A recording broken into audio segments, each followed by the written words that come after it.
Hello, technology enthusiasts. I'm excited to share some buzz about the upcoming iPhone 16 Pro models. We're expecting a fall 2024 launch, and here's what we can expect from these new devices. The first thing that catches our eye is the screen size.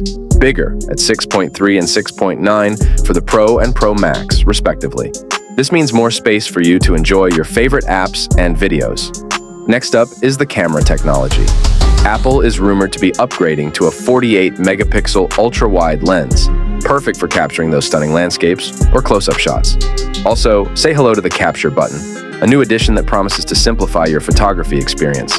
For faster internet access, Apple is rumored to be using Wi-Fi 7 in these new phones, which means your web browsing and streaming should be quicker than ever.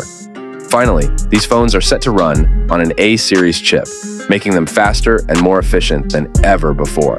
And if that's not enough, they'll also come with a relocated mmWave antenna for better reception and signal quality, as well as 5x optical zoom for both models.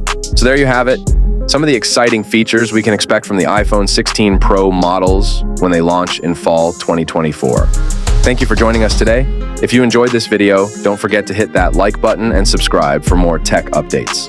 Until next time, stay tuned.